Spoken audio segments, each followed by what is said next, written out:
జమ్మూ కాశ్మీర్లో ఉగ్రమూకల దాడి, టూరిస్టుల మరణం, దేశం ఒక్కసారిగా అట్టుడికిపోతుంది.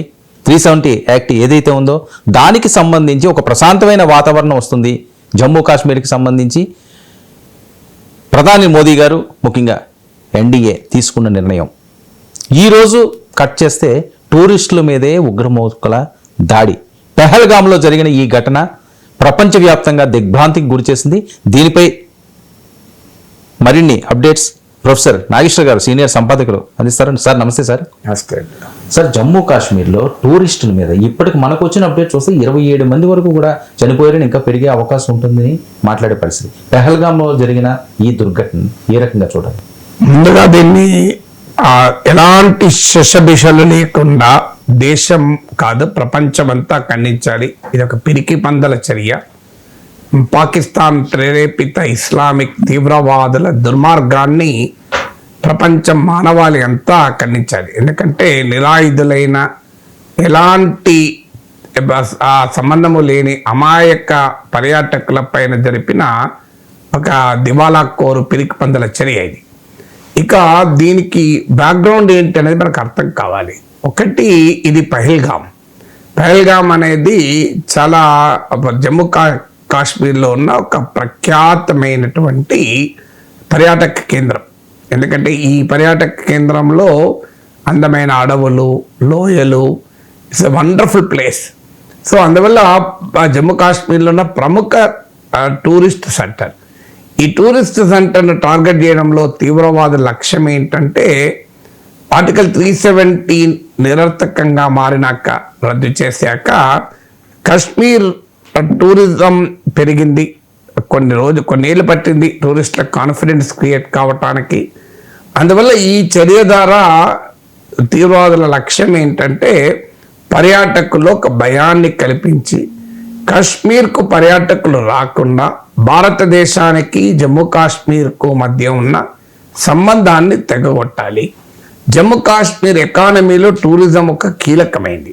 సో జమ్మూ కాశ్మీర్ ఎకానమీని దెబ్బతీయాలి. జమ్మూ కాశ్మీర్ ప్రజల జీవిత స్థితిగతుల్ని దెబ్బతీయాలి. నా హైడ్రేషన్ కోసం I just trust one thing, ఫుల్గా వాటర్ ఉండే కంట్రీ డిలైట్ వల్ల పొలాచి కోకోనట్స్. సో ఇప్పుడే కంట్రీ డిలైట్ యాప్ డౌన్లోడ్ చేసుకొని ఆర్డర్ చేయండి.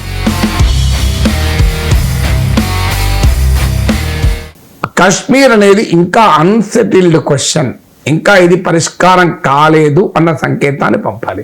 ఇక్కడ ఆర్టికల్ 370 రద్దయ్యాక ప్రశాంత పరిస్థితులు ఏర్పడుతున్నాయని చెప్పడం కేంద్రము, జమ్మూ కాశ్మీర్లో ఇన్వెస్ట్మెంట్ వస్తుంది, టూరిస్టులు వస్తున్నారు, యథార్థత స్థితి వస్తుంది అని అసెంబ్లీ ఎన్నికలు జరగడం, ప్రభుత్వం ఏర్పడడం, రాష్ట్ర అసెంబ్లీకే కాదు పార్లమెంట్ ఎన్నికల్లోనూ పెద్ద సంఖ్యలో తీవ్రవాద పీడిత ప్రాంతాల్లో కూడా బీహార్ కన్నా ఎక్కువ పోలింగ్ జరగడం, ఇవన్నీ కూడా కాశ్మీర్ రిటర్నింగ్ టు నార్మల్సీ అనే మెసేజ్ ప్రపంచానికి పోకూడదు. కాశ్మీర్ అస్థిరమైంది, కాశ్మీర్ ఇస్ అన్సెటిల్డ్ క్వశ్చన్ అని పంపాలి. ఇటీవల పాకిస్తాన్ ఆర్మీ చీఫ్ అసీం మనీర్ మాటలు కూడా మనం చూసాం. దుర్మార్గంగా మాట్లాడాడు. కాశ్మీర్ ప్రజల పక్షాన మేము ఉంటాము, రకరకాలుగా మాట్లాడాడు. సో అంటే ఇది మొదటిగా తీవ్రవాద లక్ష్యం, టూరిస్టుల పైన దాడి చేయడం ద్వారా భారతదేశానికి జమ్మూ కాశ్మీర్ కొన్న అనుబంధాన్ని తగ్గొట్టి ఆ రాష్ట్ర ఎకానమీ దెబ్బతీయడం. రెండవది, జమ్మూ కాశ్మీర్కు రాష్ట్ర హోదా ఇస్తామని కేంద్రం ఎన్నికల సమయంలో హామీ ఇచ్చింది. రాష్ట్ర ప్రభుత్వం కూడా కేంద్ర సహకారాన్ని కోరుతోంది. ఎనీ మూమెంట్ రాష్ట్ర హోదా మళ్ళీ వచ్చే అవకాశం కూడా కనబడుతోంది. ఆ ప్రక్రియను కూడా దెబ్బతీసి కాశ్మీర్ను అస్థిరపరచాలి జమ్మూ కాశ్మీర్ అనేది రెండవ లక్ష్యం.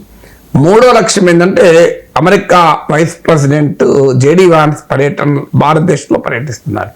మీరు చరిత్ర అంతా చూడండి. 2019లో సౌదీ అరేబియా క్రౌన్ ప్రిన్స్ అయిన యువరాజ్ అయిన మొహమ్మద్ బిన్ సల్మాన్ భారతదేశానికి వచ్చే సమయానికి ముందు పుల్వామా అటాక్ జరిగింది. మీకు అంతకుముందు బిల్ క్లింటన్ ఇండియాకు వచ్చే సమయంలో కూడా వచ్చినప్పుడే అనుకుంటాను. సో చాలా పెద్ద ఇన్సిడెంట్ జరిగింది. పెద్ద సంఖ్యలో అమాయకులు మరణించారు. ఇప్పుడు America vice president JD Vance ఇండియాలో పర్యటించడం, భారత ప్రధానమంత్రి సౌదీ అరేబియాలో ఒక ఇస్లామిక్ స్పిరిచువల్ హెడ్గా ఉన్న సౌదీ అరేబియాలో పర్యటించడం, ఈ పరిణామాల్ని డైజెస్ట్ చేసుకోలేని తీవ్రవాదులు, వాళ్ళ వెనకాలన్న పాకిస్తాన్ కాశ్మీర్ని ఒక ఇంటర్నేషనల్ ఇష్యూగా ప్రొజెక్ట్ చేయాలన్న ఒక దుర్బుద్ధి ఇందులో మనకు కనబడుతుంది. ఎందుకంటే యునైటెడ్ నేషన్స్లో ప్రతి సందర్భంలోనూ పాకిస్తాన్ కాశ్మీర్ లేవనెత్తుతుంది. పాకిస్తానే కాదు, తుర్కీలో ఎర్డగాన్ లాంటి వాళ్ళు దీన్ని రైజ్ చేస్తూనే ఉంటారు. సో ఇంటర్నేషనలైజింగ్ ద కాశ్మీర్ ఇష్యూ అనేది మరో ముఖ్యమైన లక్ష్యం. ఇది మూడవది. నాలుగవది ఏంటంటే అమర్నాథ్ యాత్ర. జూలై 7th నుంచి అమర్నాథ్ యాత్ర మొదలవుతుంది. దేశవ్యాప్తంగా అమర్నాథ్ యాత్రకు రిజిస్ట్రేషన్ మొదలైంది. 38 days యాత్ర ఇది. నాకు గుర్తున్నంత వరకు 2 రూట్లు ఉంటాయి. ఒకటి పైల్గామ్ నుంచి రూట్ ఉంటుంది, అది 48 కిలోమీటర్ రూట్, 48 కిలోమీటర్ రూట్. తర్వాత ఇంకో రూట్ ఉంటుంది 14 kilometers రూట్, అదేమో చాలా స్టీప్గా ఉంటుంది. ఇప్పుడు ఈ ఇన్సిడెంట్ జరిగిన ప్లేస్ కూడా నడచన్నా పోవాలి, గుర్రం మీదన్నా పోవాలి, డోలీలన్నా పోవాలి, ఇంకో మార్గమే లేదు దీనికి. అందుకే మీకు ఈ ఇన్సిడెంట్ జరిగిన 1 hour, ½ an hour దాకా బయట ప్రపంచానికి సమాచారమే వెళ్ళలేదు. ఎందుకంటే అక్కడ మొబైల్ సిగ్నల్స్ ఉండవు, ఇంటర్నెట్ సిగ్నల్స్ ఉండవు. అలాంటి ప్లేస్. ఇప్పుడు చనిపోయిన వాళ్ళలో పర్యాటకులే కాదు, డోలీ ఆర్స్ నడిపే వాళ్ళు కూడా ఉన్నారని అంటున్నారు. సో అందువల్ల ఇదొక ఈ అమర్నాథ్ యాత్రకు ప్రిపరేషన్స్ మొదలయ్యాయి. అమర్నాథ్ యాత్ర పైన ప్రతిసారి తీవ్రవాదుల దాడి ఉంటుంది. ఎందుకుంటుందంటే రిలీజియస్ టూరిజాన్ని డిస్టర్బ్ చేయడం ద్వారా దేశంలో హిందూ ముస్లిం డివిజన్ తీసుకొచ్చి మతపరమైన సమీకరణను తీసుకొచ్చి లబ్ధి పొందాలన్నది తీవ్రవాదుల ప్రయత్నం. అంటే ఆ డివిజన్, ఎందుకంటే ఇలా పాకిస్తాన్ ఆర్మీ చీఫ్ అసీం మునీర్ మాట్లాడింది కూడా అదే కదా, ముస్లింలు అంటే వేరు, హిందూ మాకు భారతదేశానికి ఉన్న అసలు సాంప్రదాయాలు వేరు, ఆచారాలు వేరు, మా సంగతే వేరు అన్నాడు. సో సంగతే వేరంటే మరి ముస్లింలంతా ఒకే దేశం అయితే పాకిస్తాన్ బంగ్లాదేశ్ 2 దేశాలు ఎందుకు విడిపోయాయి? ప్రపంచంలో ఇన్ని ఇస్లామిక్ కంట్రీస్ ఎందుకు ఉన్నాయి? ఇరాన్ ఇరాక్ 10 ఏళ్ళు ఎందుకు కొట్టుకున్నారు? సో దీనికి ఆన్సర్ ఉండాలి కదా. సో కానీ ఇరాన్ సౌదీ అరేబియాలో ఎందుకు ఘర్షణ పడుతున్నాయి? దీనికి ఆన్సర్ లేదు. ఆఫ్ఘనిస్తాన్ పాకిస్తాన్ ఎందుకు కొట్లాడుకుంటున్నారు? బెలూచిస్తాన్ ఎందుకు తిరగబడుతోంది పాకిస్తాన్ పైన? ఖైబర్ పఖ్తూన్వా ఎందుకు తిరగబడుతోంది? మతము దేశం ఒకటైతే ఇవన్నీ జరగద్దు కదా. కానీ పాకిస్తాన్ దుర్బుద్ధి మనకి ఇందులో అర్థమవుతుంది. మతపరమైనటువంటి పుణ్యక్షేత్రాల్ని, ప్రదేశాల్ని టార్గెట్ చేయడం ద్వారా దేశంలో ఒక రకమైన మత ఉద్రిక్తతల్ని తేవాలన్నది తీవ్రవాదుల వారి మాస్టర్స్ యొక్క పని. ఇది 4వ ప్రధానమైనటువంటి లక్ష్యం. అందువల్ల ఇందులో చాలా కీలకంగా టెర్రరిస్టుల స్ట్రాటజీ ఉంది. ఈ స్ట్రాటజీలో భాగంగా ఈ తీవ్రవాద చర్య. 5వది ఏంటంటే ఇప్పటిదాకా అనుసరించిన వ్యూహం ఏంటంటే Kashmir should bleed. General Pervez Musharraf statement అన్నాడు, we know we can't get back Kashmir but we want Kashmir to bleed అన్నాడు. కాశ్మీర్ని మేము వెనక్కు తీసుకోలేమని మాకు కూడా తెలుసు, కానీ నిరంతర రక్తపాతాన్ని మేము కోరుకుంటున్నాం అన్నాడు. ఎందుకంటే పాకిస్తాన్లో ఉన్న అవకాశవాద రాజకీయ నాయకత్వం, ఉన్మాదపూరిత మత ఛాందసవాద శక్తులు, మిలిటరీ, వీళ్ళందరికీ కూడా భారత వ్యతిరేకత అవసరం వాళ్ళ ఉనికి కొరకు. అందువల్ల ఇవాళ కాశ్మీర్లో అడపాదడప 1, 2, 3 ఇలా నెంబరు చిన్నదైనా నిరంతరం రక్తపాతం జరగాలి అనేటువంటి లక్ష్యంతో ఇప్పటిదాకా పనిచేశారు. కానీ ఇప్పుడు పెద్ద ఎత్తున టార్గెట్, ఇది మామూలు టార్గెట్ కాదు. ఇప్పుడు నేను మాట్లాడుతున్న సమయానికి 20 మంది చనిపోయారంటున్నారు. ఇంకా డెత్ టోల్ 27 దాకా కూడా వెళ్ళవచ్చు అని అంటున్నారు క్రిటికల్ చూస్తున్న కొద్దీ. సో ఇందులో మీకు ఐ విట్నెస్ రిపోర్ట్లు ఏంటంటే ఒక్కొక్కరి పేరు అడిగి వారి అస్తిత్వాన్ని తెలుసుకొని అటాక్ చేశారని. అంటే ఎంత లక్ష్యంతో టార్గెటెడ్ కిల్లింగ్స్ దీన్ని బట్టి అర్థమవుతుంది. సో ఆ టార్గెటెడ్ కిల్లింగ్స్, ఒక పురుషుని చంపుతుంటే భార్య వచ్చి నన్ను చంపు, కావాలంటే మా భర్తను చంపొద్దంటే లేదు నిన్ను చంపము, ఈ భర్తనే చంపుతాం, వెళ్ళి మీ ప్రైమ్ మినిస్టర్కి చెప్పు ఈ విధంగా అని కూడా చెప్పారట. అంటే ఇది క్లియర్గా ఇదేదో ఇన్సిడెంట్, ఐసోలేట్ ఇన్సిడెంట్ కాదు. Is a very big conspiracy against India's unity. భారతదేశ ఐక్యత, సమగ్రత, సార్వభౌమాధికారం పైన విదేశీ ప్రేరేపిత, పాక్ ప్రేరేపిత తీవ్రవాదుల కుట్ర ఇది. ఇండియాస్ యూనిటీ, ఇంటెగ్రిటీ అండ్ మీకు సావర్నిటీ పైన దాడి. అందువల్ల ఇది కేవలం ఒక ఇన్సిడెంట్గా చూడకూడదు, ఒక ప్రాసెస్గా చూడాలి. ఇందులో కాన్స్పిరసీ యాంగిల్ ఏంటంటే కాశ్మీర్ ఇస్ అన్సెటిల్డ్, కాశ్మీర్ను ఇంకా వివాదమే, కాశ్మీర్ ఇంకా పరిష్కారం కాలేదు, కాశ్మీర్స్ ఇంటగ్రేషన్ విత్ ఇండియా, భారతదేశంలో కాశ్మీర్ సంపూర్ణంగా అంతర్భాగమైంది అని మనం చెప్తున్న నరేటివ్ను పంక్చర్ చేయాలన్నది ఒక ఉద్దేశం. దీనికి ఆరవది పాకిస్తాన్లో జరుగుతున్న అంతర్గత పరిస్థితులు. ఇలా మీకు బెలూచిస్తాన్ పాకిస్తాన్ భూభాగంలో 44% వర్మ, 44% ఆఫ్ ఏరియా, సగం భూభాగం. మనం చూస్తున్న ఇటీవల పాకిస్తాన్లో ఒక ట్రైన్ని హైజాక్ చేసి బెలూచిస్తాన్ లిబరేషన్ ఆర్గనైజేషన్ దాడి చేశారు. టెరికి తాలిబాన్ పాకిస్తాన్ వాళ్ళు మీకు ఖైబర్ పఖ్తూన్ఖ్వా ప్రాంతంలో పాకిస్తాన్ బలగాలపైన దాడులు చేస్తున్నారు. ఆఫ్ఘనిస్తాన్లోని తాలిబాన్లను పాకిస్తాన్ సృష్టిస్తే ఇలా పాకిస్తాన్కు తాలిబాన్కు పడతలేదు. ఆ రెండు ఆఫ్ఘనిస్తాన్ల మధ్య ఉన్న డురాండ్ లైన్ అంటారు, దాన్ని సరిహద్దుగా ప్రకటించండి అని పాకిస్తాన్ చెప్తుంటే ఆఫ్ఘనిస్తాన్ వినడం లేదు. సో అక్కడ సరిహద్దులు అటు ఇటు ఉన్న పఖ్తూన్ జాతిని విడగొట్టమంటున్నారు. సో అందువల్ల పాకిస్తాన్లో ఇవాళ ఉన్న పరిస్థితి నిన్నక మనం చూసాం. మనం సింధ్ ప్రాంతంలో మీకు హిందూ మినిస్టర్, పాకిస్తాన్ క్యాబినెట్లో ఉన్న ఏకైక హిందూ మంత్రి పర్యటిస్తుంటే ఆయన పైన దాడి జరిగింది. ఎందుకు దాడి జరిగింది? పంజాబ్ ప్రావిన్స్లో కడుతున్న ఒక డ్యాముల వల్ల సింధ్ ప్రాంతంలో మాకు నీళ్లు రావు అన్నది ఇష్యూ. ఆ ఇష్యూకి మతానికి ఏం సంబంధం? అది సెక్యులర్ ఇష్యూ కదా. కానీ ఆ ఇష్యూను కూడా హిందూ మినిస్టర్ని టార్గెట్ చేయడం ద్వారా దాన్ని డైవర్ట్ చేయడం. అంటే పాకిస్తాన్ ఇవాళ ఆర్థిక పరిస్థితి ఏంటి? పాక్ ప్రైమ్ మినిస్టర్ చెప్పాడు, మేము బిచ్చ పాత్ర పట్టుకొని వెళ్తున్నట్లుంది మా పరిస్థితి, మిత్ర దేశాల దగ్గరికి వెళ్ళి సాయం చేయవన్నా మమ్మల్ని బిచ్చగాళ్ళలాగా చూస్తున్నారు అని పాకిస్తాన్ ప్రైమ్ మినిస్టర్ అన్నటువంటి మాటలు. సో ఇలాంటి పరిస్థితుల్లో అల్లకల్లోలంగా ఉన్న పాకిస్తాన్లో ప్రజల దృష్టిని మరల్చడం ద్వారా, భారత వ్యతిరేకతను పెంచడం ద్వారా అక్కడ పబ్బం గడుపుకోవాలనుకునే పాక్ పాలక వర్గాల కుట్ర కూడా ఇందులో మనకు కనబడుతుంది. అందువల్ల ఇది ఒక లార్జర్ కాన్స్పిరసీగా చూడాలి, ఐసోలేటెడ్ ఇన్సిడెంట్గా చూడకూడదు. ఇప్పుడు భారత్ ముందు ఉన్న లక్ష్యం ఏంటి? భారతదేశం ముందున్న లక్ష్యం మరింతగా ముఖ్యంగా తీవ్రవాదులు విజయం సాధించకూడదు. తీవ్రవాదులు విజయం సాధించకూడదంటే ప్రభుత్వము ప్రజలు చేయాల్సిన పని ఏంటి? ఒకటి, ప్రభుత్వం అమర్నాథ్ యాత్ర సాఫీగా జరిగేలా సంపూర్ణమైన భద్రతా ఏర్పాట్లు చేయాలి, చేస్తుంది కూడా. ఆల్రెడీ ప్రధానమంత్రి సౌదీ అరేబియా నుంచి హోంమంత్రిని ఆదేశించాడు. హోంమంత్రి చాలా హై లెవెల్ రివ్యూ మీటింగ్ ఢిల్లీలో జరిపారు. దీనికి intelligence bureau chief, home secretary చాలా మంది వచ్చారు. బిఎస్ఎఫ్ ఎయిర్క్రాఫ్ట్లో ఇప్పుడు నేను మాట్లాడుతున్న సమయంలో శ్రీనగర్లో దిగారు. సో అక్కడ ముఖ్యమంత్రి ఇతర అధికారులతో చర్చలు జరుపుతున్నారు.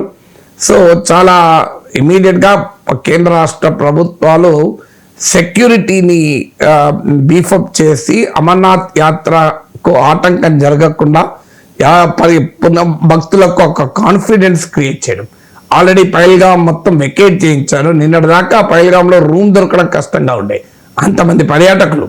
సో ఇవాళ పరిస్థితి ఏంటి? పైల్గాం మొత్తాన్ని ఒకవైపు పర్యాటకులే ఖాళీ చేశారు, మరోవైపు సెక్యూరిటీ ఫోర్స్ కూడా ఖాళీ చేశారు. ఎందుకంటే ఈ ముగ్గురు తీవ్రవాదులు ఈ దుర్మార్గానికి పాల్పడి ఆ ముగ్గురు అక్కడే ఉన్నారు. ఆ దరిద్రులు మళ్ళీ ఎవరిపైనైనా మళ్ళీ దాడి చేయవచ్చు కనుక ముందు ఆ ముగ్గురిని అంతం చేయడం లక్ష్యం కనుక, ఆ ముగ్గురిని అంతం చేసే లక్ష్యంలో సెక్యూరిటీ ఫోర్స్ పనిచేస్తున్నాయి కనుక మళ్ళీ ఒక ఇన్సిడెంట్ జరగకుండా టూరిస్టులందరినీ ఖాళీ చేశారు. సో ప్రభుత్వం ఈ సెక్యూరిటీని బీఫప్ చేయడము ద్వారా నార్మల్సీని క్రియేట్ చేయడం. తీవ్రవాదుల లక్ష్యం ఎప్పుడైనా ఉంటుంది ఏంటంటే పరిస్థితులు నార్మల్ కాకూడదు అని కోరుకుంటారు. పరిస్థితులు నార్మల్గా మార్చడమే తీవ్రవాదుల పైన మొదటి దాడి. ఇది మొదటిది. రెండవది, పాకిస్తాన్ దుర్మార్గం ఏంటి? America vice president JD Vance భారత్ల పర్యటన సందర్భంగా మన ప్రధానమంత్రి సౌదీ అరేబియాలో ఉండగా కాశ్మీర్ని ఇంటర్నేషనలైజ్ చేయాలి అన్న కాన్స్పిరసీతో పాక్ ప్రేరేపిత తీవ్రవాదులు లష్కర్-ఈ తోయిబాకు అనుబంధంగా ఉండేటువంటి ఆర్గనైజేషన్ ఈ అటాక్ చేసింది. షాడో ఆర్గనైజేషన్ అంటారు. అందువల్ల పాక్ లింక్ చాలా క్లియర్గా కనబడుతోంది. పాక్ ఆర్మీ చీఫ్ అసీం మునీర్ దుర్మార్గంగా మాట్లాడిన విత్ ఇన్ డేస్ ఈ ఇన్సిడెంట్ జరిగింది. అందువల్ల ఖచ్చితంగా పాకిస్తాన్ లక్ష్యము కాశ్మీర్ని ఇంటర్నేషనలైజ్ చేయాలని. వాడి భాషలో వాడికే సమాధానం చెప్పాలి. ఏం సమాధానం చెప్పాలంటే ఇదే అకేషన్ ఉపయోగించుకొని పాకిస్తాన్ టెర్రరిస్ట్ స్టేట్ అని ప్రపంచానికి చూపగలగాలి. ఎందుకంటే ఇవాళ వెస్ట్రన్ కంట్రీస్, ముఖ్యంగా అమెరికా డబుల్ స్టాండర్డ్స్ ఉంటుంది. ఒకవైపు మనకు F-35 యుద్ధ విమానాలు ఇస్తూ పాకిస్తాన్కి F-16 ప్యాకేజ్ ఇచ్చాడు ట్రంప్. విచిత్రం ఏంటంటే బైడెన్ ప్రభుత్వము చేసిన ప్రతి పనిని రివర్స్ చేస్తున్నారు ట్రంప్. కానీ పాకిస్తాన్కు సాయం విషయంలో మాత్రం సేమ్ వైఖరి. మీకు బైడెన్ $450 మిలియన్ F-16 ప్యాకేజ్ ఇస్తే ట్రంప్ $393 మిలియన్ ప్యాకేజ్ ఇచ్చాడు.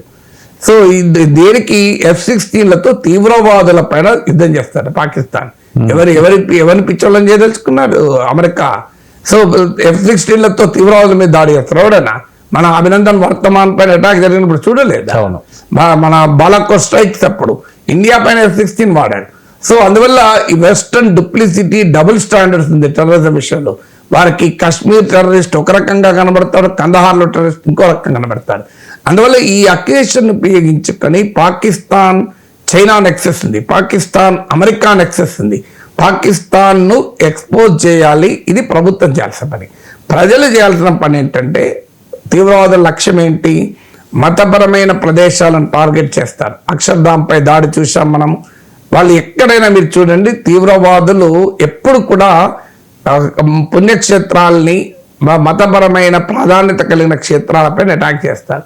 ఎందుకంటే మతపరమైన విభజన తెచ్చి, మత విద్వేషాలు రగిలించి, సమాజాన్ని నిట్ట నిలువున మతం పేరిట చీల్చి పబ్బం కలపాలని. అందువల్ల ఆ అవకాశం ఎట్టి పరిస్థితుల్లో భారతదేశంలో ప్రజలు ఇవ్వకూడదు. భారతదేశంలో ప్రజలు, ఇది భారతదేశం పైన దాడి.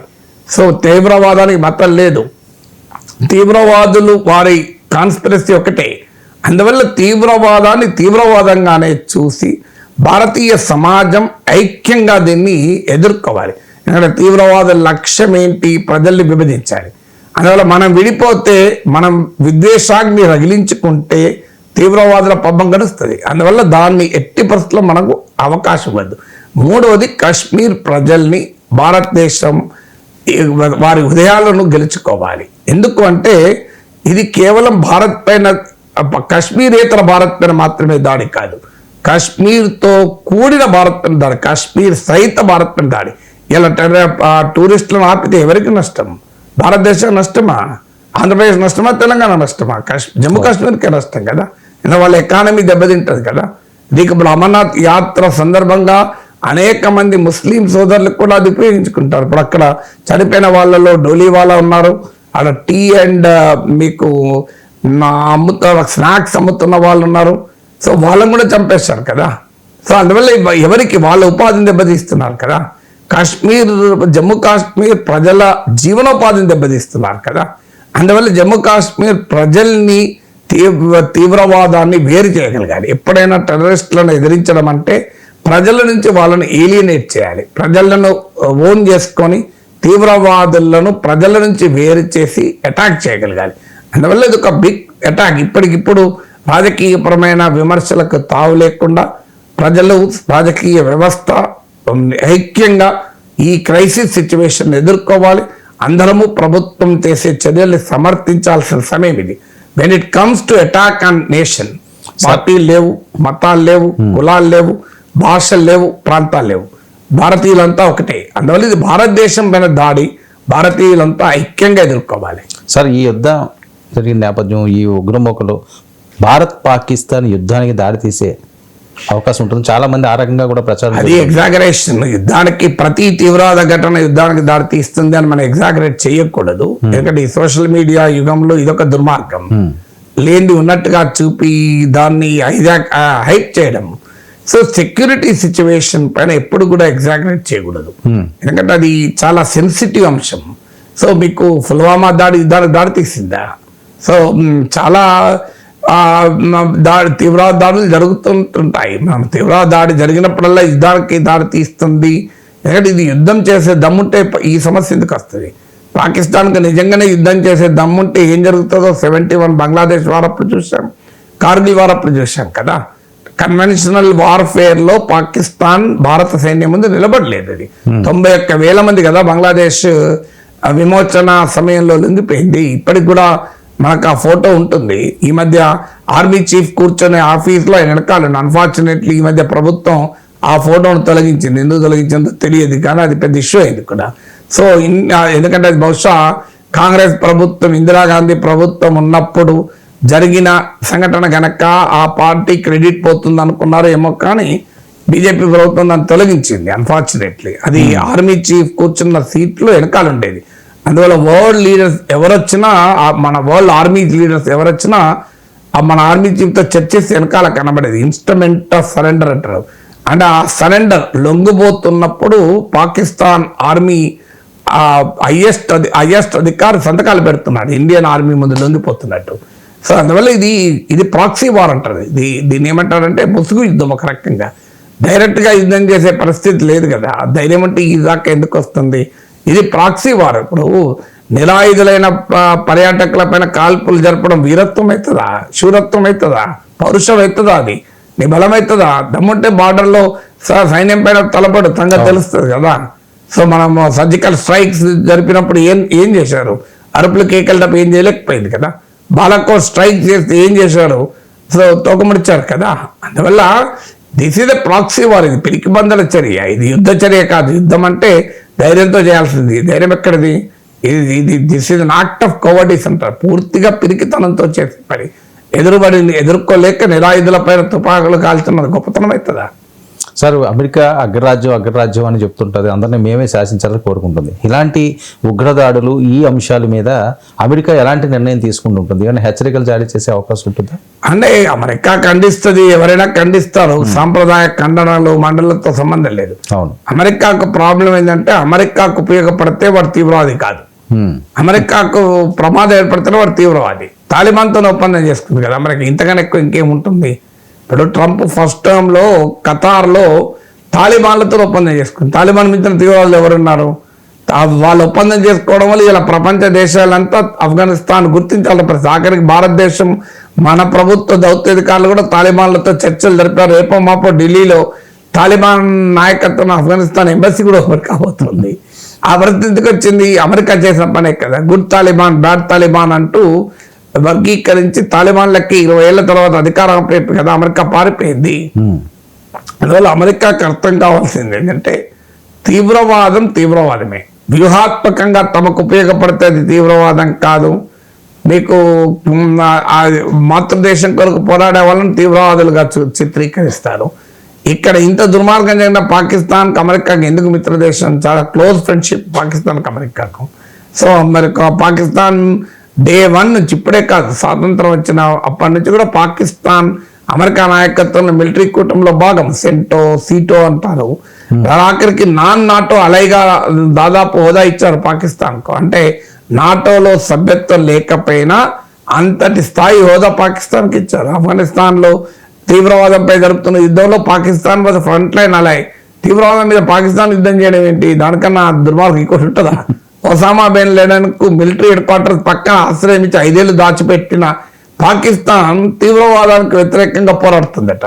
అమెరికా వైఖరిలో నా లోపం ఉంది. మీకు ఈ మధ్య కూడా మీకు గమనించాడు, ఈవెన్ ట్రంప్ మాట్లాడిన మాటలు చూసాం. ఒబామా వచ్చినప్పుడు కూడా, Obama is a statesmen, Trump అన్న మ్యావరిక్ పోయి ఏం మాట్లాడుతాడో తెలియదు, ఇది సెమిలిటరేట్ అనుకోవచ్చు. ఒబామా ఇది highly knowledgeable and educated gentlemen. కానీ వాళ్ళ విధానం ఏంటి? ఒబామా ఉన్నా, ట్రంప్ ఉన్నా, డెమోక్రట్ ఉన్నా, రిపబ్లికన్ ఉన్నా, హైలీ ఎడ్యుకేటెడ్ హార్వర్డ్ లా స్కూల్లో చదివిన ఒబామా ఉన్నా, సగం చదివిన ట్రంప్ ఉన్నా, అమెరికా వైపు ఒకటే ఏంటి? పాకిస్తాన్, భారతదేశం రెండు తీవ్రవాదానికి బలవుతున్న దేశాలు అంటారు. ఏమైనా అర్థం ఉందా? ఇప్పుడు బాంబు విసిరినోడు, బాంబు విసరడానికి తయారు చేస్తుంటే చేతిలో పేలినోడు ఒకటే ఎట్లయితాడు? సో ఇప్పుడు భారతదేశము, పాకిస్తాన్ రెండు తీవ్రవాద బాధిత దేశాలట వాళ్ళ ఉద్దేశం. సో అంతకన్నా దుర్మార్గమైన అసెస్మెంట్ ఏమైనా ఉంటుందా? ఇంకా దీనికి తోడు పాకిస్తాన్ దుర్మార్గం ఏంటంటే బెలూచిస్తాన్లో భారతదేశం ఉంది అని మన పైన ఒక రకమైన ప్రచారం. బెలూచిస్తాన్లో మన దేశం ఉన్నది అని ప్రచారం చేయడం ద్వారా కాశ్మీర్లో పాకిస్తాన్ పాత్రను దాచిపెట్టాలని చూస్తారు. కానీ ప్రపంచమంతా కనబడుతుంది కదా. మీకు భారతదేశ భూభాగాన్ని ఆక్రమించుకొని పాక్ ఆక్రమిత కాశ్మీర్, గిల్గిట్ బల్తిస్తాన్ ఈ ప్రాంతం అది భారతదేశంలో భాగం. అది ఆ భాగాన్ని మనం ఎన్నడూ ఇవాళ కాబట్టి రేపైనా తీసుకోవాల్సిందే. అందువల్ల పాకిస్తాన్ పట్ల అమెరికా వైఖరిలో మార్పు రావడం అంత సులభం కాదు. ఎందుకంటే వారి వ్యూహాత్మక ప్రయోజనాలకు ఉపయోగపడేటప్పుడు అమెరికా తీవ్రవాదులతో కూడా స్నేహం చేస్తుంది. జార్జ్ బుష్ ఆ రోజుల్లో స్టేట్మెంట్ ఇచ్చాడు, అప్పుడు తాలిబాన్ పైన యుద్ధం చేసేటప్పుడు, మీకు వరల్డ్ ట్రేడ్ సెంటర్ పైన దాడి జరిగినప్పుడు కూడా అమెరికన్ ప్రెసిడెంట్ అన్న మాటలేంది, యూ టెల్ మీ, మీకు are you with the terrorist are you with the America అని పిలిపించారు అమెరికా ప్రెసిడెంట్స్. ఎప్పుడైనా నేను ఆ రోజే చెప్పాను, ఇద్దరు ఒకే వైపు ఉన్నారు కదా, మళ్ళీ వేరే ఏంటని. ప్రూఫ్ తాలిబాన్తో ఒప్పందం చేసుకున్నప్పుడు ఎటువైపు ఉన్నారు, అమెరికా తీవ్రవాదులు ఒకే వైపు ఉన్నారు కదా. ఎందుకంటే అమెరికా స్వభావం ఏంటంటే, మీకు సిరియాలో బషర్ అల్ అసద్ ప్రభుత్వానికి వ్యతిరేకంగా పోరాడుతున్నటువంటి అల్ ఖైదా ఫైటర్స్ కూడా అమెరికా మద్దతు ఇచ్చింది. ఇలా సిరియాలో అధికారంలో ఉన్న HTS అంటారు, అతని బ్యాక్గ్రౌండ్ ఏంటి, మీకు ISIS నాయకుడు ఫౌండర్ పంపితే సిరియాకి వచ్చాడు, మాది అల్ ఖైదా ఫైటరు. మరి వాళ్ళ వెనకాల అమెరికా లేదా? సో అమెరికా ఆఖరికి అల్ ఖైదా ఫైటర్ కూడా మద్దతు ఇచ్చేటువంటి పరిస్థితి. ఎందుకు? సిరియాలో రష్యా అనుకూల, ఇరాన్ అనుకూల బషర్ అల్ అసద్ ప్రభుత్వానికి వ్యతిరేకంగా పోరాడుతున్నాడు కనుక వాడు తీవ్రవాది కాదు, వాడు మన మిత్రుడే. సో అలాంటి వైఖరి అమెరికా తీసుకుంటున్నది. అదే దురదృష్టం ఏంటంటే, డెవలప్డ్ నేషన్స్కు వాళ్ళకు దేశ శ్రేయస్సు కన్నా కూడా సూపర్ పవర్స్ అమెరికా కావచ్చు, చైనా కావచ్చు, రష్యా కావచ్చు, అగ్రరాజ్యాలకు ఉండే లక్ష్యం ఏంటంటే వాళ్ళ వ్యూహాత్మక ప్రయోజనాలకు ఉపయోగపడినప్పుడు వారి తీవ్రవాదాన్ని ప్రోత్సహించే దేశం పట్ల కూడా అలాగే ఉంటారు. ఇలాంటి బద్మాసులను సృష్టిస్తే పాకిస్తాన్ అంటున్నాను, ఏం జరుగుతుంది? వరల్డ్ ట్రేడ్ సెంటర్ దాడి చూసాం. పాకిస్తాన్ కూడా ఇలాంటి తీవ్రవాదులకు బద్మాసులను సృష్టిస్తే ఇలా పాకిస్తాన్ పరిస్థితి ఏంటి? కుక్కలు చింపిన విస్తర్లాగా మారిపోయింది కదా. సో మొన్న అసీం ముందు అంటాడు, పాకిస్తాన్ వేరు ఇండియా వేరు అంటాడు. నిజమే వేరే, ఎందుకంటే భారతదేశం సత్యనాదేళ్ల, ఓ సుందర్ పిచ్చయ్య, ఓ ఇంద్రా నూయి, ఓ శంతను నారాయణ, ఓ పరాగ్ అగర్వాల్ అని, మైక్రోసాఫ్ట్, గూగుల్, పెప్సీ, మీకు అడోబ్ అండ్ ఇలాంటి వాళ్ళని సృష్టించింది కదా నాయకత్వాన్ని. ట్విట్టర్, వీళ్ళందరూ సీఈఓలను భారతదేశం అందించింది. పాకిస్తాన్ అందించింది ఏంటి? ఓ హఫీజ్ సయీద్, ఒక డేవిడ్ హెడ్లీ, ఓ తహూర్ రానా, మీకు ఒక మసూద్ అజర్, ఇలాంటి వాళ్ళ దుర్మార్గులందరినీ అందించింది కదా. సో పాకిస్తాన్ ప్రొడ్యూస్ చేసింది ప్రపంచానికి ఎవరు? కరడుగట్టిన తీవ్రవాదులను అందించింది. భారతదేశము కార్పొరేట్ దిగ్గజాలను అందించింది. ఒక కమలా హారిస్, ఒక రిషి సునక్, ఒక ఉషా చిల్కూర్ని అందించింది ఇండియా. సో పాకిస్తాన్ ఎవరిని అందిస్తుంది? పరిగమాల తీవ్రవాదులను అందిస్తుంది కదా. అందువల్ల పాకిస్తాన్ అసలు స్వరూపాన్ని అమెరికా ఎంత తొందరగా అర్థం చేసుకున్నదో మంచిది. సార్, పార్లమెంటే సుప్రీం, పార్లమెంటును ఎవ్వరూ ఆదేశించలేరు. సాక్షాత్తు భారత ఉపరాష్ట్రపతి చేస్తున్న కామెంట్స్ని ఏ రకంగా తీసుకోవాలి? భారతదేశ చరిత్రలో ఏ ఉపరాష్ట్రపతి కూడా ఈ రకంగా వ్యాఖ్యానించుండరు. అందువల్ల దేశ రాజ్యాంగం పైన ప్రమాణం చేసి ఉపరాష్ట్రపతి అయిన వ్యక్తి రాజ్యాంగానికి భిన్నంగా మాట్లాడితే ఎలా? అందులో ఆయన వ్యక్తిగతంగా ప్రొఫెషనల్గా లాయర్, ఒక సభాపతి ఎప్పుడు కూడా ఈక్విడిస్టెంట్ ఉండాలి. అంటే ప్రభుత్వానికి ప్రతిపక్షానికి మధ్య సమదూరం మెయింటైన్ చేయాలి. సాధారణంగా సభాపతులు ఓటు కూడా వేయరు, ఏదైనా టై అయితే తప్ప ఓటు వేయరు. అంటే ఈ ఈక్వల్ ఓట్లు వస్తే అప్పుడు మాత్రమే స్పీకర్ అయినా చైర్మన్ ఆఫ్ ద రాజ్యసభ ఓటేస్తారు. Chairman of the Rajya Sabha member కూడా కావాల్సిన అవసరం లేదు. సో అందువల్ల వాళ్ళు ఓట్లు చాలా రేర్గా వేస్తారు. సభాపతికి ఉండేటువంటి ప్రత్యేకత అది. సో అందువల్ల మీరు ఇలాంటి ఈ రకమైనటువంటి వ్యాఖ్యలు చేయడం అనేది ఆ న్యూట్రాలిటీ ఆఫ్ ద చైర్ ఉండేటువంటి దాన్ని మంటగలపడం. రెండవది, అసలు రాజ్యాంగం చదివారా అనేది నాకు అర్థం కాని అంశం. సుప్రీంకోర్టు భారత రాజ్యాంగంలో ఆర్టికల్ 142 ఇటీవల సుప్రీంకోర్టు రాష్ట్రపతికి, గవర్నర్లకు ఈ టైం నిర్దేశిస్తూ ఇచ్చిన తీర్పులో ఆర్టికల్ 142ను కోట్ చేసింది. ఏం చెప్తుంది ఆర్టికల్ 142? సుప్రీంకోర్టు ఒక అంశములో సంపూర్ణ న్యాయం, కంప్లీట్ జస్టిస్ చేయడానికి ఏ రకమైన ఆదేశాన్ని ఇవ్వవచ్చు అని ఎక్స్ట్రాడినరీ పవర్స్ రాజ్యాంగం సుప్రీంకోర్టుకి ఇచ్చింది. ఆర్టికల్ 143 ఏం చెప్తోంది? ఒక అంశం పైన రాజ్యాంగపరమైన అనుమానం వస్తే సుప్రీంకోర్టుకు ప్రెసిడెంట్ రెఫర్ చేస్తారు. ప్రెసిడెన్షియల్ రెఫరెన్స్ అంటారు. అంటే రాజ్యాంగంలోని ఆర్టికల్ 142, 143 ఎందుకు ఉన్నాయి? కేశవానంద భారతి కేసులో ఒక్కసారి చదవమనండి. పార్లమెంట్ సుప్రీం అని ఎక్కడైనా ఉందా? పార్లమెంట్ ఇప్పుడు ఆయన ఉపన్యాసంలో కేశవానంద భారతి 1973 కేసును, అంతకుముందు గోరఖ్నాథ్ కేసును కోట్ చేస్తాడు. కేశవానంద భారతి కేసులో ఏమన్నాడు కోర్టు? భారతదేశంలో రాజ్యాంగం సుప్రీం, పార్లమెంట్ సుప్రీం కాదు, సుప్రీంకోర్టు కూడా సుప్రీం కాదు. ఇండియన్ కాన్స్టిట్యూషన్ ప్రకారం చెక్స్ అండ్ బ్యాలెన్సెస్ ఉంటాయి. చట్టాలు చేసే అధికారం పార్లమెంట్కి ఉంటుంది. కానీ ఆ చట్టం రాజ్యాంగబద్ధతను విశ్లేషించి ఇంటర్ప్రిట్ చేసే అధికారం కేవలం రాజ్యాంగ కోర్టులకు, కాన్స్టిట్యూషనల్ కోర్టులైనా సుప్రీంకోర్టుకు, హైకోర్టుకే ఉంటుంది. సో అందువల్ల రాజ్యాంగం సుప్రీం కానీ ఎవరు సుప్రీం కాదు. రాజ్యాంగం అనుమతిస్తుంది సుప్రీంకోర్టుకు, రాష్ట్రపతికి కూడా ఆదేశాలు ఇచ్చే అధికారం ఉంటుంది. సో ఏ ప్రాతిపదిక పార్లమెంట్ సుప్రీం అంటాడు? ఇక మూడవది, మీకు విచిత్రం ఏంటంటే పార్లమెంట్ సుప్రీం అంటున్న పెద్ద మనిషి ఉపరాష్ట్రపతి, శాసనసభ సుప్రీం కాదా? మరి శాసనసభ ఆమోదించిన బిల్లుల్ని గవర్నరు ప్రెసిడెంట్లో ఆపుకుంటే మరి ఈ సూత్రం ఎందుకు వర్తించదు? చట్టసభ సుప్రీం అని. పార్లమెంట్ సుప్రీం అన్నప్పుడు అసెంబ్లీ కూడా సుప్రీమే కదా. కానీ అసెంబ్లీ చేసిన చట్టాలను గవర్నర్ ఆపచ్చట, ప్రెసిడెంట్ ఆపచ్చట. సుప్రీంకోర్టు అన్నది ఏంటి? ఆపకూడదనే కదా చెప్పింది. మరి పార్లమెంట్ సుప్రీం అంటున్న వ్యక్తి, చట్టసభలు సుప్రీం అంటున్న వ్యక్తి, ప్రజలు ఎన్నుకున్న చట్టసభలు సుప్రీం అంటున్న వ్యక్తి మరి గవర్నర్కు, ప్రెసిడెంట్కు ప్రత్యేక అధికారాలు ఎందుకు కావాలంటున్నాడు? సో ఇది క్లియర్గా రాజ్యాంగాన్ని అధికార పార్టీ స్పోక్స్ పర్సన్గా విశ్లేషించే పని కాదా? అందువల్ల ఉపరాష్ట్రపతి ఆ పొజిషన్కు అవమానాన్ని తెస్తున్నాడు. పదే పదే న్యాయ వ్యవస్థ పైన దాడి చేయడం ద్వారా ఒక అధికార పార్టీ స్పోక్స్ పర్సన్గా వ్యవహరించడం is a disgrace to Indian democracy. భారతదేశ ప్రజాస్వామ్యానికి ఒక ప్రమాదం. వెంకయ్య నాయుడు లాంటి వాళ్ళు ఆయన బీజేపీ అధికార ప్రతినిధిగా, బీజేపీ అఖిల భారత అధ్యక్షుడిగా పనిచేసి కూడా ఉపరాష్ట్రపతిగా ఈ రకమైన వ్యాఖ్యలు చేయలేదే. మరి ఎలా మాట్లాడతాడు అంటే కేవలము అధికారంలో ఉన్న వాడిని సంతృప్తిపరచడానికి రాజ్యాంగానికి భిన్నంగా నేను మాట్లాడతా అంటే it's a contempt of court అవుతుంది. నిజంగా చెప్పంటే కోర్టు ధిక్కారం కిందికి వస్తుంది.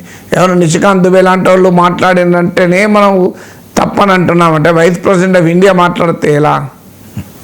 సార్ మరొక అంశం, ఆంధ్రప్రదేశ్ నుంచి రాజ్యసభకు అన్నామలై, అంటే తెలంగాణ నుంచి అప్పుడు ఆర్ కృష్ణయ్యని బీజేపీ రాజ్యసభకి పంపించింది. అంటే ఏపీలో బీజేపీ నాయకులు ఎవరు లేరా? మీరు ఇద్దరి పేర్లు చెప్తున్నారు. అన్నామలై పేరు, ఆర్ కృష్ణయ్య పేరు. అంతకుముందు సురేష్ ప్రభుని పంపించింది, నిర్మలా సీతారామన్ పంపింది. నిర్మలా సీతారామన్ కనీసం ఆంధ్ర కోడలు. అవును. సో మరి ఏ రకంగా పంపిస్తారంటే భారతీయ జనతా పార్టీకి ఆంధ్రప్రదేశ్ పట్టిన గౌరవం అది.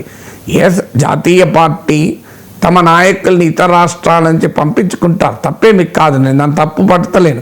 యాక్చువల్గా రాజ్యాంగ స్ఫూర్తికి విరుద్ధం అది. ఎందుకంటే రాష్ట్రాల సభ, మీకు రాజ్యసభకు ప్రత్యేకత ఉంది. రాజ్యసభ దేని సభ? ఇది హౌస్ ఆఫ్ స్టేట్స్, రాష్ట్రాల సభ. అంటే ఆ రాష్ట్రానికి రిప్రజెంటేషన్, ఆ రాష్ట్రానికి రిప్రజెంట్. మీకు ఎక్కడైనా అప్పర్ హౌస్, అమెరికాలో సెనెట్ కానీ, ఇండియాలో రాజ్యసభ కానీ, దానికో ప్రత్యేకత ఏంటి అంటే అది ఫెడరల్ స్వభావాన్ని కలిగిన సభ. అంటే అన్ని రాష్ట్రాలకు ప్రాతినిధ్యం ఉండేటువంటి సభ. నువ్వు రాష్ట్రాలకు ప్రాతినిధ్యం ఉండే సభలో రాష్ట్రేతరులను పెట్టడమే రాజ్యాంగ స్ఫూర్తికి విరుద్ధం. అయినా జాతీయ పార్టీలు వాళ్ళ అవసరాల రీత్యా పెడతాయి. బీజేపీ మాత్రమే మొదటి పార్టీ కాదు. ఆ విషయానికి వస్తే మీకు కాంగ్రెస్ పార్టీ మన్మోహన్ సింగ్ను అస్సాం నుంచి పంపలేదా? జయరాం రమేష్ను ఆంధ్రప్రదేశ్ నుంచి పంపలేదా? అభిషేక్ సింగ్ మాన్వీని తెలంగాణ నుంచి పంపలేదా? సో ఈ ధోరణి రాజకీయ పార్టీల్లో ఉన్నది. అందుకే నేను బీజేపీనే ప్రత్యేకంగా తప్పుపడతలేను. కానీ ఆంధ్రప్రదేశ్ చెందిన వారు ఎవరు లేకుండా మీరు ఇదేం చెప్పని, అలా ఆంధ్రప్రదేశ్కు నిజంగానే సమృద్ధిగా ఎంపీలు ఉన్నారు. రాజ్యసభలో ఒక సీట్ ఎవరికైనా ఇస్తే అభ్యంతరం లేదు. ఇప్పుడు ఉత్తరప్రదేశ్లో నుంచి బీజేపీకి బోలెడు మంది రాజ్యసభ సభ్యులు ఉన్నారు. అందుకే మన డాక్టర్ లక్ష్మణ్కి ఇచ్చారు, మన జీవీఎల్ నరసింహారావుకి ఇచ్చారు. మనం ఏం తప్పు పట్టలేదు. అంటే ఇప్పుడు వాదన ఏంటంటే జీవీఎల్ నరసింహారావుకి ఉత్తరప్రదేశ్ నుంచి ఇచ్చాం కదా, అన్నామలైకి ఆంధ్రప్రదేశ్ నుంచి ఇస్తే తప్పేది అంటారు. ఫండమెంటల్ డిఫరెన్స్ ఏంటి అంటే ఎక్కడైతే రాష్ట్రానికి చెందిన వారు సమృద్ధిగా రిప్రజెంట్ అవుతున్నారో అదనంగా ఒకరికి వేరే రాష్ట్రం వాళ్ళు వాళ్ళ పార్టీ అవసరాలు ఇస్తే మనం అర్థం చేసుకోవచ్చు. కానీ ఆంధ్రప్రదేశ్ నుంచి బీజేపీకి సభ్యులే లేరు. అలాంటప్పుడు నువ్వు వేరే రాష్ట్రంలో పట్టుకొస్తే అంతకన్నా అన్యాయం ఏం లేదు. ఆ సోమవీర్రాజును ఎందుకు పంపకూడదు? ఆయన జీవితం అంతా అఖిల భారతీయ విద్యార్థి పరిషత్ కాలం నుంచి ఆర్ఎస్ఎస్కి అనుబంధంగా బీజేపీతో పనిచేసినటువంటి నాయకుడు కదా. నిన్నగా మన ఎమ్మెల్సీ ఇచ్చారు. బాబా ఆయన నిజంగానే ఆయన కనపడుతుంది పోటీ చేయమన్నారు. ఆయన చేసి ఉంటే ఆయన మినిస్టర్ అయ్యేవాడు. కానీ అక్కడ పార్టీ లాయలిస్ట్కి ముందు ప్రకటించాలి. అందుకొరకు ఆయన నేను ఒక లాయలిస్ట్కి అన్యాయం చేయనని చెప్పి పోలేదు. విచిత్రం ఏంటంటే అక్కడ తెలుగుదేశం పార్టీ నుంచి బీఫామ్ తీసుకున్న వ్యక్తి బీజేపీ ఎమ్మెల్యే అయ్యాడు. సో అందువల్ల పోనీయండి, అలా సోమవీరాజు పార్టీ కొరకు నిరంతరం అసలు బీజేపీ అంటూ ఆంధ్రప్రదేశ్లో లేనప్పుడు కూడా బీజేపీ జెండా పట్టుకుని ఉన్నాడు. ఆయన పంపించచ్చు కదా. మన మీకు ఎంతమంది లేరు ఆంధ్రప్రదేశ్ బీజేపీలో కమిటెడ్గా ఆ పార్టీలో మొదటి నుంచి పనిచేసిన వాళ్ళు లేరా? ఎవరు లేదు. తెలుగు వాళ్ళని పంపించండి. కనీసం మన మురళీధరరావు లాంటి వాళ్ళు ఉన్నారు. రాడికల్ తుపాకీ గుళ్ళకు ఎదురొడ్డి ఏబీవీపీలో పనిచేసి, ఆర్ఎస్ఎస్లో పనిచేసి, జమ్మూ కాశ్మీర్లో లాంటి ప్లేస్లో విద్యార్థి పరిషత్కి ఇన్ఛార్జిగా పనిచేశాడు. సో మురళీధరరావును పంపించండి. ఆంధ్రప్రదేశ్ నుంచి కాకపోతే కనీసం తెలుగు వాళ్ళని పంపించండి. ఈ తమిళనాడు నుంచి అన్నామలై ఎందుకు వచ్చింది? ఎందుకంటే అక్కడ ఏడీఎంకేతో పొత్తు పెట్టుకోదలుచుకున్నారు. అన్నామలై ఏడీఎంకేకి వ్యతిరేకం, ఏడీఎంకే అన్నామలైకి వ్యతిరేకం. అందుకొరకు ఆయన అకామిడేట్ చేయాలి. ఇప్పుడు ఆయనే కాదు, స్మృతి ఇరానీ పేరు కూడా వినబడుతుంది. సో అందువల్ల ఇలాంటి వాళ్ళని పెడితే ఇది ఆంధ్రప్రదేశ్లకు ఆంధ్రప్రదేశ్ ప్రత్యేక హోదా ఇస్తలేరు, కానీ బీజేపీకి మాత్రం ప్రత్యేక హోదా ఇస్తున్నారు ఇక్కడ. సో అందువల్ల ఖచ్చితంగా తెలుగు జాతి ఆత్మగౌరవం, ఢిల్లీ సింహాసనం కింద పాదాక్రాంతం కాకూడదని పుట్టిన తెలుగుదేశం పార్టీ అని చెప్పాలి కదా. అయ్యా, ఇది తెలుగు జాతి సముద్రం కొరకు మేము ఉన్నాం, కూటమి నాయకత్వం, మీరు తెలుగు జాతిని అవమానించకండి, వేరే రాష్ట్రం వాళ్ళని ఇవ్వండి. తెలుగు వాళ్ళకు నలుగురికి ఇచ్చి, ఇంకొకరికి ఆంధ్రప్రదేశ్ చెందిన వాళ్ళు నలుగురికి ఇచ్చి, మీరు ఇంకొకరికి పక్క రాష్ట్రాలకు ఇవ్వండి. నేను అర్థం చేసుకోగలుగుతా. సో కానీ ఆంధ్రప్రదేశ్కే లేదు కదా పరిస్థితి, ఆంధ్రప్రదేశ్ బీజేపీకే లేదు కదా పరిస్థితి. సార్ మరొక అంశం, హిందీ భాషపై మరాఠీల ఆగ్రహం. హిందీ పట్ల ఎందుకు ఈ వ్యతిరేకత పెరుగుతుంది? కారణం ఏంటంటే నువ్వు హిందీని రుద్దుతా అంటే వ్యతిరేకత పెరగకపోతే ఏం చేస్తాను? సో ఎవరికైనా కోపం అక్కడే వస్తుంది. ఇప్పుడు నిన్నదాకా తమిళులు వ్యతిరేకించారు. ఏమన్నారు వాళ్ళను యాంటీ హిందీ, వీళ్ళు సౌత్ ఇండియా నార్త్ ఇండియా అనే డివిజన్ తెస్తున్నారు. సౌత్ నార్త్ డివిజన్ తేవడం దేశ ద్రోహము, దేశ సమైక్యతకు వ్యతిరేకము. ఇది ఎన్నికలు ఉన్నాయి కనుక తమిళనాడులో చెప్తున్నారు. ఇప్పుడు మహారాష్ట్ర ఎన్నికలు ఉన్నాయి, మరాఠీ వాళ్ళు ఎందుకు వ్యతిరేకిస్తున్నారు? మహారాష్ట్ర ఎన్నికలు ఏం లేవు కదా. తమిళనాడులో అంటే 1 ఇయర్లో ఎన్నికలు ఉన్నాయి. స్టాలిన్ తన అవినీతి పాలన, తన ప్రజా వ్యతిరేక పాలన నుంచి ప్రజల దృష్టి మళ్లించడానికి హిందీ వ్యతిరేక రాగం అందుకున్నారు అని అనుకుందాం. వాస్తవంగా అది కూడా నిజం కాదు. 60 ఏళ్ల కింద కూడా హిందీని ఇంపోజ్ చేస్తా అంటే తమిళనాడే కదా పోరాడింది. తమిళే ఆ పోరాటానికి నాయకత్వం వహించారు. సో అందువల్ల ఇవాళ మరి మహారాష్ట్రలో ఎవరు వ్యతిరేకిస్తున్నారు? శివసేన వ్యతిరేకిస్తుంది. మరాఠీ మీరు మా 5వ తరగతి దాకా హిందీ మ్యాండేటరీ అట. సో అంతే, ఆఖరికి మరాఠీ పైన కూడా మేము హిందీనే రుద్దుతాం, అన్నిటి మీద హిందీ రుద్దుతాం అంటే ఎట్లా? హిందీకి ఎవరు వ్యతిరేకం కాదు. బాలీవుడ్ సినిమాలు చూస్తలేము మనం. హిందీని ప్రేమించామా? అందరం హిందీని ప్రేమిస్తాం. హిందీ మన భాష కదా, అది భారతీయ భాష. అసలు ప్రపంచంలో ఏ భాష పట్ల దేశం ఉండకూడదని చెప్పేవాళ్ళం మనం. హిందీకి వ్యతిరేకం, హిందీకి ఎవరూ వ్యతిరేకం కాదు. హిందీకి రుద్దడానికి వ్యతిరేకం, హిందీ ఆధిపత్యవాదానికి వ్యతిరేకం, హిందీ ఇతర భాషల్ని తక్కువగా చూసి హిందీని ఎక్కువగా చూసేటువంటి వివక్షపూరిత రాజకీయానికి వ్యతిరేకం. దాన్ని ఎవరైనా హిందీని ఎందుకు వ్యతిరేకిస్తున్నారు?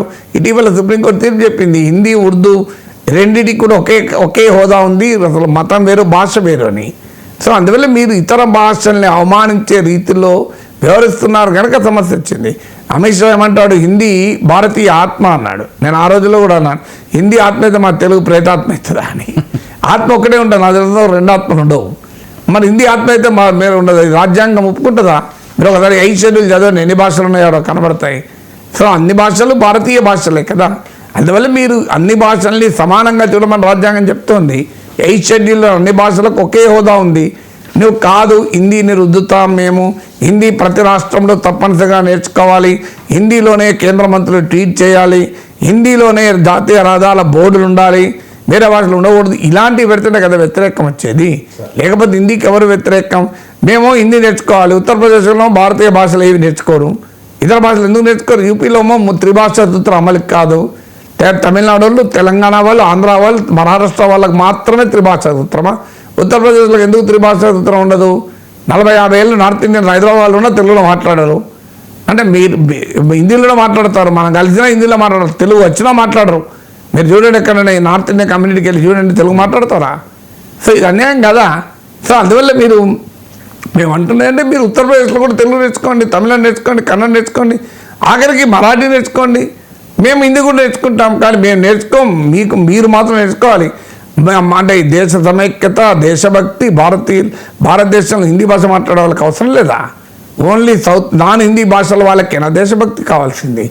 సో అందువల్ల ఈ హిందీ ఆధిపత్యవాదాన్ని మాత్రమే తమిళనాడు నుంచి మహారాష్ట్ర వరకు ప్రజలు వ్యతిరేకిస్తున్నారు.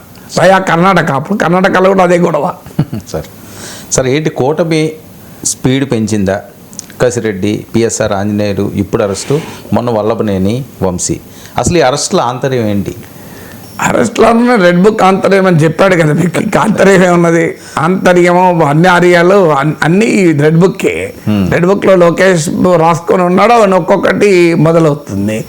ఏమైందంటే ఈ కూటమి అధికారంలోకి వచ్చే సమయంలో ఆంధ్రప్రదేశ్లో పోలరైజేషన్ ఏ స్థాయికి వచ్చిందంటే వర్మ, అసలు ఇప్పుడు తెలుగుదేశం శ్రేణులు తెలుగుదేశం పైన అటాక్ చేస్తున్నారు.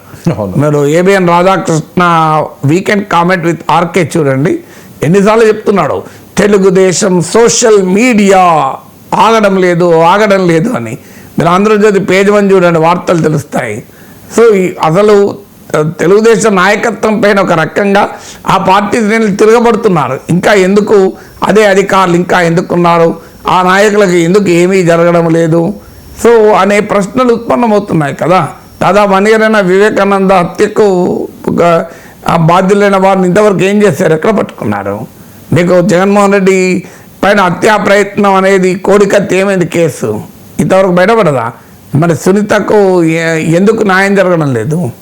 సో అందువల్ల దీనికి ఒక క్వశ్చన్ సీరియస్గా ఉంటాయి కదా. ఆఖరికి మీకు వల్లభనేని వంశీ పైన కూడా నాకు తెలిసినంతవరకు కేసు చంద్రబాబు నాయుడు సతీమణి గురించి ఇష్టం వచ్చినట్టుగా మాట్లాడినది కాదు, అది వేరే కేసు. అది గన్నవరంలో పార్టీ కార్యాలయం పైన దాడి కేసు. మరి ఈ కేసు ఎందుకు పెట్టలేదు? దాడి ఈ కేసు దళితుడిపై దాడి ఒకటి, దళితుడిపై దాడి గన్నవరంలో పార్టీ ఆఫీస్ పై దాడి. మరి ఇదెందుకు కేసు పెట్టలేదు ఇప్పటి వరకు? అంత నీచంగా మాట్లాడితే ఎందుకు కేసు పెట్టరు? సో ఇవన్నీ క్వశ్చన్స్ వస్తున్నాయి, సీరియస్ క్వశ్చన్స్ వస్తున్నాయి. మాట్లాడుతున్న మీడియాలో వస్తున్నాయి తప్ప పెద్దిరెడ్డి రామచంద్రారెడ్డి భూ ఆక్రమణ అని రోజు టీవీలలో వస్తాయి. మరి ఏమైంది పెద్దిరెడ్డి రామచంద్రారెడ్డి చర్య ఎక్కడ పోయింది? విజయసాయి రెడ్డి అయితే ఇప్పుడు అస్మదీయుడు అయిపోతున్నాడు రోజు రోజు చూస్తుంటే. ఆయన జగన్ తిడుతుంటే మరి ఆయన రేపు బీజేపీలో చేరి కూటమిలో బిగ్ బాస్గా వస్తాడా అనేటువంటి అనుమానం కూడా కలుగుతుంది. సో ఇవన్నీ ఎక్కడికి పోతున్నాయి అనేది క్వశ్చనే కదా. సో బాలినేని శ్రీనివాసరెడ్డి వెళ్ళి జనసేన నాయకుడిగా తెలుగుదేశం పక్కన కూటమిలో చేరితే ఆ పక్కన పాపం ఆయన ఎమ్మెల్యే జనార్దన, సో ఆయన పాపం భరించలేకపోతున్నాడు కదా. సో ఇవన్నీ మనం కళ్ళారా చూస్తున్నాం కదా ఏం జరుగుతున్నాయి అనేది. సో అందువల్ల ఇవన్నీ జరుగుతుంటే తెలుగుదేశం శ్రేణుల్లోనే ఒక అసహనం మొదలైంది. ఇంకెంతకాలం ఇది? మరి మనమే విమర్శించాం కదా, మనమే ఇదంతా అన్నారు, వీళ్ళంతా బహిరంగంగానే తిరుగుతున్నారు, వీళ్ళు ఎవరికి ఏమీ ఎందుకు కావడం లేదు, ఎవరో చిన్నుని పట్టుకుంటున్నారు, సో పెద్దలను పట్టుకుంటలేరు అనేది విమర్శలు వచ్చాయి కనుక కసిరెడ్డి, మీకు వల్లభనేని వంశీ, పోసాని కృష్ణమురళి, పిఎస్ఆర్ ఆంజనేయులు, అనంతబాబు ఈ కేసులంతా మరి దుమ్ముదులుపడం మొదలైంది. సో ఇది కూడా లాజికల్ ఎండింగ్ వస్తుందో తెలియదు. సీజ్ ద షిప్ ఏమైంది? ఇప్పటికీ షిప్ లేదు, సీజ్ లేదు కదా. సో పవన్ కళ్యాణ్ వెళ్ళి ఆ బియ్యం పట్టుకుంటే ఇంతవరకు ఏమైంది? పేరు నాని బియ్యం అన్నారు, అది పేరు నానికి ఏమైంది? ఏం కాలే కదా. విజయసాయి రెడ్డి మొత్తం విశాఖపట్నం భూములన్నీ ఆక్రమించేశాడు, ఏం కాలే కదా. పెద్దిరెడ్డి రామచంద్ర భూములన్నీ ఆక్రమించారని ఏం కాలే కదా. అసలు ద్వారంపూడి సవాల్ విసిరి దారంపూడి ఏమన్నాడు? బ్రహ్మాండంగా ఉన్నాడు. దారంపూడి దారం దగ్గరికి కూడా పోలేదు కదా. సో మీకు అదంతెందుకు, మీకు ఫైబర్ గ్రిడ్లో భయంకరమైన అవినీతి అన్నారు. ఈ ఫైబర్ గ్రిడ్లో ఎవరు ఉద్యోగం పోయింది? తెలుగుదేశం పార్టీకి 3 ఏళ్ల పాటు ప్రతి టీవీ ఛానల్కి వెళ్ళి జగన్ అటాక్ చేస్తూ టీడీపీని సమర్థించిన జీవిరెడ్డి ఉద్యోగం పోయింది కదా. ఉద్యోగమే కాదు, ఆయన పార్టీకే దూరం చేశారు కదా. కనీసం ఆయనకు చంద్రబాబు నాయుడు, లోకేష్ ఫోన్ చేసి కూడా మీరు ఉండండి పార్టీకి మేము చూసుకుంటామనే హామీ కూడా ఇవ్వలేదు. వెరీ అన్ఫార్చునేట్ కదా. నాకు చెప్పండి, జీవిరెడ్డిని చంద్రబాబు నాయుడు, లోకేష్ ఫోన్ చేశారు, మాట్లాడారా? 3 ఏళ్ల పాటు కదా ఆయన డిఫెండ్ చేసింది. సో ఇది కల్లారా జరుగుతుంది కదా. సో జీవిరెడ్డిని తొలగించారు తప్ప ఫైబర్ గ్రిడ్లో వైసీపీ వాళ్ళ మీద చర్యలు ఏవి ఎక్కడున్నాయి? సో అందువల్ల ఇవన్నీ జరుగుతున్నప్పుడు చూస్తున్నప్పుడు తెలుగుదేశం శ్రేణుల నుంచి అసహనం మొదలైంది. అందువల్ల ఈ యాక్షన్ మొదలైంది. ఈ యాక్షన్ లాజికల్ ఎండ్కి రావాలి కదా. సరే ఏంటి విజయసాయి రెడ్డిని ఎడాపెడా వాయించేస్తున్నారు. ఒక పక్క వైసీపీ వాళ్ళు అయితే మరో పక్క అంబటి చింతకాయల విజయ్ కూడా ట్వీట్లతో. అంటే అంబటి వ్యతిరేకించడంలో ఆశ్చర్యం ఏమీ లేదు. ఎందుకంటే ఆయన జగన్కు వ్యతిరేకంగా రోజు స్టేట్మెంట్ ఇస్తాడు కదా. ఎందుకంటే నెంబర్ 2 నుంచి నెంబర్ 2000 పడిపోయాడు కదా. సో అందువల్ల వైవి సుబ్బారెడ్డి, అంబటి రాంబాబు వీళ్ళందరూ అటాక్ చేయడంలో అర్థం ఉంది. ఎందుకంటే ఆయన లిక్కర్ స్కామ్లో సగం మీరు సగం నేనుగా చెప్తా అంటున్నాడు. సో ఆయన జగన్మోహన్ రెడ్డి కేసుల చిట్టా అప్రూవర్గా మారి మొత్తం చెప్తాడా అనేటువంటి భయం పట్టుకున్నది. సో అందువల్ల వైసీపీ నేతలు అటాక్ చేయడంలో ఆశ్చర్యమేం లేదు. తెలుగుదేశం నాయకుడు మరి ఎందుకు అటాక్ చేస్తున్నారు అంటే బహుశా అక్కడ స్థానిక పంచాయతీ ఏమన్నా ఉంటే ఉండవచ్చేమో, ఉత్తరాంధ్ర కేసే కదా. సో ఇంకోటి కూడా ఏంటంటే బహుశా టీడీపీ వాళ్ళకు ఒక ఫీలర్ ఏమన్నా అందిందేమో. ఎందుకంటే ఈయన బీజేపీలో చేరి బీజేపీ ఎంపీగా ఎవడ ఎంపీగా రాడు అన్నామలై వచ్చేస్తున్నాడు అనుకోండి, మా అన్నామలై స్మృతి ఇరానీ వస్తుంది అనుకోండి. సో బీజేపీలో చేరుతారనేది టాక్. నేను ఆంధ్రప్రదేశ్ బీజేపీలో ఉన్న కొంతమంది ముఖ్యులతో కూడా మాట్లాడితే వాళ్ళు ఏం రూల్ అవుట్ చేయడం లేదు, మోస్ట్ ప్రాబబ్లీ అంటున్నారు. ఇప్పుడు కూలింగ్ పీరియడ్లో ఉన్నాడు విజయసాయి రెడ్డి. కూలింగ్ పీరియడ్ ఏంటంటే ప్రభుత్వంలో ఒక శాఖలో 5 ఏళ్ళు పనిచేసే వ్యక్తి డిప్యుటేషన్ పైన ఇంకో శాఖకి వెళితే 5 ఏళ్ల తర్వాత 1 ఇయర్ ఖచ్చితంగా మళ్ళీ పేరెంట్ డిపార్ట్మెంట్లో పనిచేయాలి. దానికి ఒక జీవో ఉంటుంది, దాన్ని కూలింగ్ పీరియడ్ అంటారు. అందువల్ల ఆ 1 ఇయర్ తర్వాత మళ్ళీ డిప్యుటేషన్కి వెళ్ళచ్చు. ఇప్పుడు ఆయన వైసీపీ నాయకుడిగా రాజీనామా చేసి ఒక 1 ఇయర్ కూలింగ్ పీరియడ్ అయ్యాక, సో పాప ప్రక్షాళన జరిగిపోయాక, ప్రజలంతా మర్చిపోయాక విజయసాయి రెడ్డి A2 అన్నది అప్పుడు మెల్లగా బీజేపీ నాయకుడిగా మీకు వాషింగ్ పౌడర్ నిర్మా కదా కేసీఆర్ భాషలో చెప్పాలంటే మొత్తం క్లీన్ అండ్ గ్రీన్గా బయటకు వస్తారు. అప్పుడు మళ్ళీ తెలుగుదేశం పార్టీ చంద్రబాబు నాయుడు, పవన్ కళ్యాణ్ మధ్య విజయసాయి రెడ్డి కనబడచ్చు రేపో మాపో మీకు. అందువల్ల ఆ పరిస్థితి వస్తుంది కనుక మీకు తెలుగుదేశం నుంచి విజయ్ లాంటి వాళ్ళు అటాక్ చేయొచ్చు. ఎందుకంటే బాలినేని శ్రీనివాసరెడ్డి వస్తే జనార్దన్ వ్యతిరేకించలేదా? సో వ్యతిరేకించే తప్పదు కదా. వీళ్ళు వచ్చి మీద కూర్చుంటుంటే వాళ్ళు ఏం చేయాలి మరి? సో ఈ వైసీపీ నాయకులు వచ్చి మీద కూర్చుంటే ఏం చేయాలి? ఆదినారాయణ రెడ్డి, రామసుబ్బారెడ్డి బాధపడలేదా? సో ఇవన్నీ తప్పదు కదా. సో అందువల్ల మీకు ఇతర పార్టీల నుంచి నాయకులు వచ్చినప్పుడు అనివార్యంగా ఆ పార్టీలో ఈ ఈ ఈ సమస్య మొదలవుతుంది. సో అందువల్ల బహుశా అదొక డైమెన్షన్ అయి ఉండవచ్చు, స్థానిక డైమెన్షన్. ఎందుకంటే బీజేపీ నుంచి వచ్చే లోగానే బీజేపీలోకి రాకుండా కూడా అడ్డుకోవాలి అనేది కూడా ఒక ఎత్తుగడగా కూడా ఉండవచ్చు. సో అందువల్ల పాలిటిక్స్ రకరకాలుగా ప్లే అవుతాయి కదా.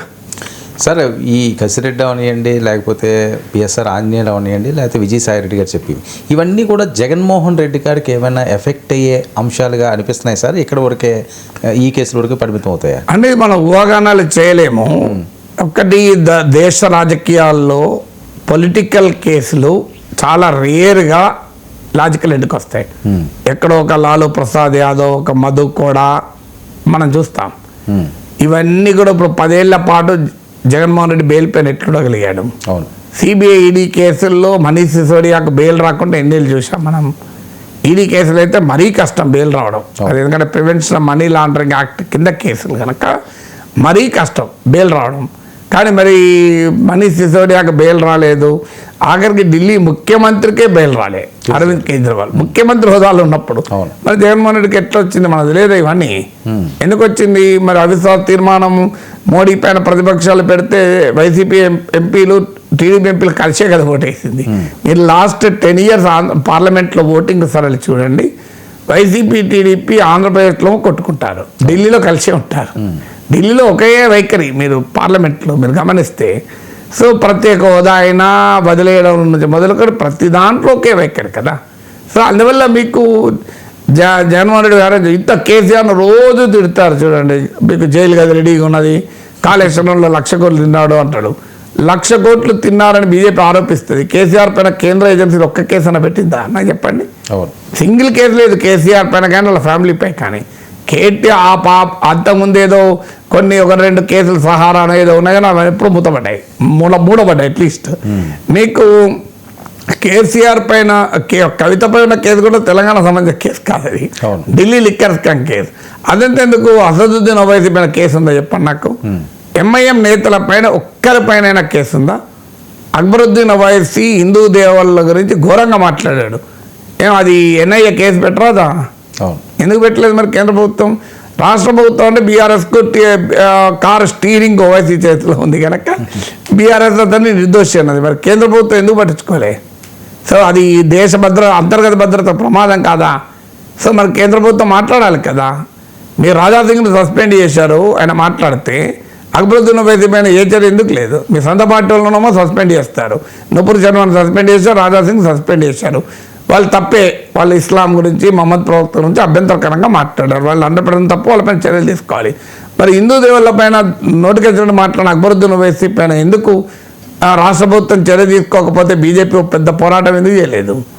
అసెంబ్లీలో 4 రోజులు వాకౌట్ ఎందుకు చేయలేదు? ఎందుకు కేంద్ర ప్రభుత్వం అసలు ఎందుకు చర్య తీసుకోలేదు? ఏ బీజేపీ నాయకుడు సుప్రీంకోర్టు దాకా ఎందుకు పోలేదు? ఓవైసీలు మనకు అవసరం కదా, ఓవైసీలు ఇక్కడ ముస్లింలు రెచ్చగొడుతున్నాయి కదా, అక్కడ హిందువులు రెచ్చిపోయేది.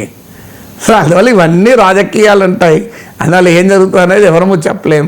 ఎందుకంటే సాధారణంగా ప్రాంతీయ పార్టీలతో బీజేపీ ఎవరిని లోపలేదు.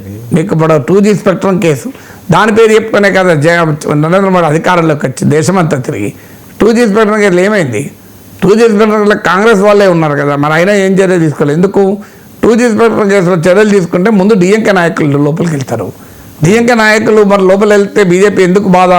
ఏడీఎంకేతో పొత్తు కదా, డిఎంకేతో లేదు కదా. కానీ ఎప్పుడు ఏం అవసరం వస్తుందో, రేపు నిజంగానే డిఎంకేతో అవసరం వస్తే మళ్ళీ పెట్టుకుంటారు. వాజ్పేయి ప్రభుత్వం డిఎంకే మద్దతు ఇవ్వలేదా?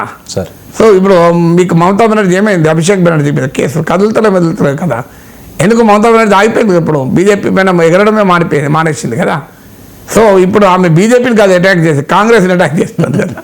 ఇండియా కూటమిలో ఉండి రోజు కాంగ్రెస్ని తిడుతుంది ఆమె. ఎందుకంటే ఆమె తమ ఇప్పుడు శల్య సారథ్యం చేస్తుంది కదా ఇండియా కూటమికి. అందుకే అభిషేక్ బెనర్జీ పైన కేసులు కదులుతలేవు కదా. సో ఇవన్నీ మనం రోజు చూస్తున్న వ్యవహారమే కదా, ఇన్ని కేసులు ఉన్నాయి. ఇవన్నీ చూసినప్పుడు మీకు జగన్ పైన ఏమో అవుతుందని అనుమానం ఎందుకు ఉన్నదో నాకు తెలియదు.